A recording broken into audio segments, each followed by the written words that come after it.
Hey,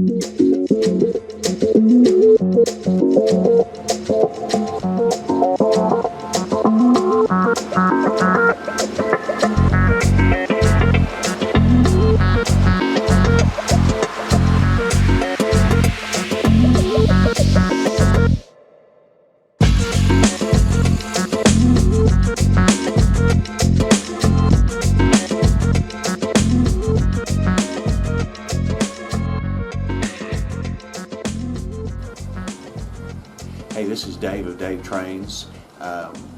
With this morning, I want to give a shout out to a young man who's got a nice channel. He does a lot of rail fanning, has some great videos. I want to give him an apology. I told him I'd have this video out and the shout out to him this past Sunday, but things beyond my control, I could not get that out till today. So his name is Valentine Thome. I hope that's how you pronounce it. If it's not, I'm sorry, but he does have a great channel. And what this is about is he had a question about couplers and wanted to know if I had a video or if I would do a video on how I replace my couplers. And in the link below, I'm going to give him a site to go to. It's Mike Pfeiffer. Has a great channel, and he has an explanation on the different type couplers and what he would use and so forth. So I would recommend, Valentine, that you go there and take a look at that, or anybody else that would like to. So on my layout, I guess I'm like a lot of people. When you start buying rolling stock, you're looking for the railroad that you want to have. You're looking for, inexpensive cars to buy on eBay. Now, I'm speaking personally, and I assume a lot of people do the same thing. And maybe you'll buy some unusual looking cars, or cars that catch your eye.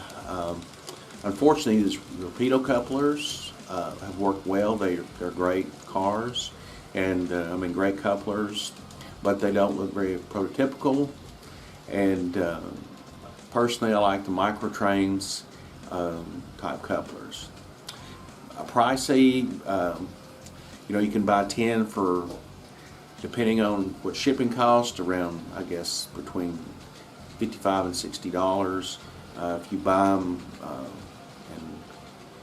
the single packs are a little bit more, maybe 50 or 60 cents more per pack. So it depends on your budget, what you're able to buy. So usually about every 2 or 3 months I'll buy some. I ordered some for this video, which finally did come in. But I'm going to show Valentine how I do my couplers. This is by no means the way anybody does it. It's fairly simple. But I want to show some different type couplers I've got, and basically what I buy now. So what I usually buy is Microtrains or Atlas that have the Microtrain type coupler, which Atlas, I believe, is Acumet, and the Microtrains work pretty good together. I do have one car that I think it has a McHenry type coupler on it. I'm not sure who made it. It doesn't want to play well with the others, so I would try to stay away with it. For me, I would stay away from those. But it's just, in the long run, cheaper to buy a newer car.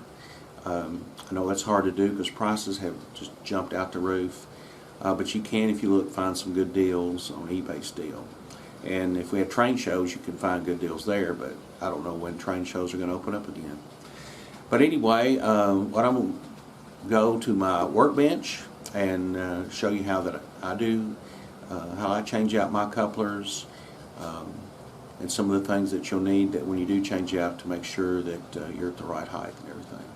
So I'm going to turn this off here and then get over there to work table.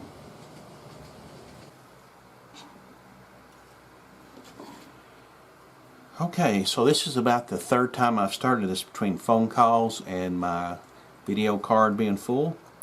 So I've already got this one out. When I popped it out, I lost the kingpin in it. But that's alright. Sometimes these come out early, easy, sometimes they don't. If it breaks off in there, it's an easy fix. You just have to remove the top part of the body of the piece of rolling stock you've got, and what I usually do is just take a small drill bit, the shank, not the thread, not the drill part, but the shank part, just push in there and you push the rest of that kingpin right out and go from there. Now usually what I do is I always use the kingpin that is in the truck right now, and I do that because I know it's going to fit, because sometimes the ones you get from Microtrains, I've had them where they're either a little bit too tight or really loose. Usually they'll fit. They give you two different sizes. Like this one is going to be too small.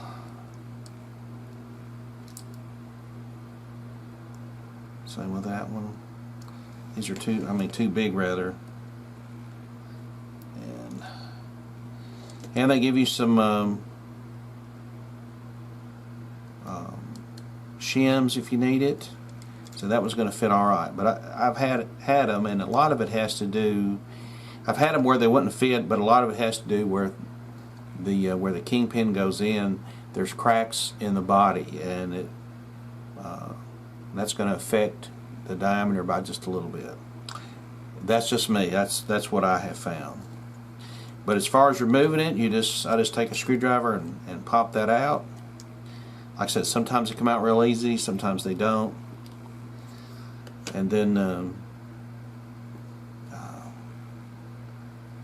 I probably should have my magnifying glass on with this, but it'd be kind of hard to do. So you just basically make sure that you put it right side up. I've done it backwards. And you just put it back in there. And if I can see the hole.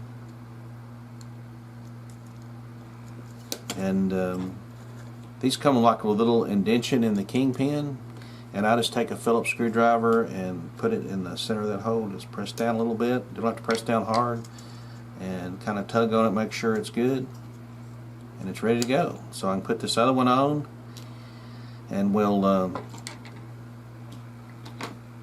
take it up to the track, and we'll use the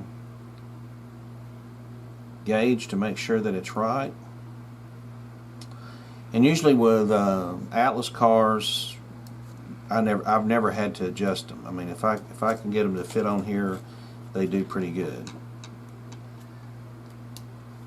There we go. All right, so as you can see, on this height gauge tool you've got a couple of raised areas on the bottom. This is going to fit just right in between your tracks. Make sure you got your track power off or it'll short out, and I've done that before too. And basically this should just match right up to it, which it does.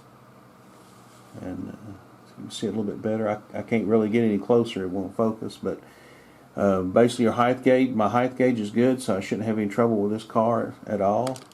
The other little tool is, now I don't know if you'll be able to see this, it's just this little piece of metal that you're going to lay across there, and the pin at the bottom of this coupler should not catch on it.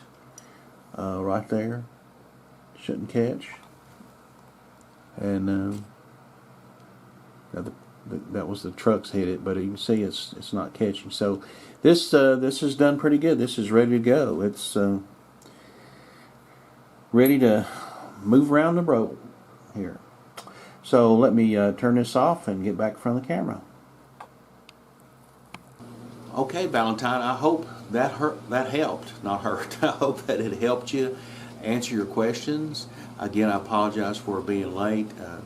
It just couldn't be helped. This is how I do it. Other people, I'm sure, could do different ways. Down in the description, I will have a link for Mike Pfeiffer's little article about different couplers. It's very informative, and we really suggest you read that. Changing couplers out is not that hard. There can be some difficulties buying some of the others manufacturers. But typically I stick with, when I'm buying used equipment, I try to stick with Atlas. They take the microtrains, it's a pretty easy swap. And if you can afford it, I would look at buying microtrains or newer Atlas cars. They have a lot of good ones out there, but like I said, a lot of times in the railroads you're running, they're not available. And of course now prices have just gone crazy. So as always, I hope this helped. Hope you enjoyed the video.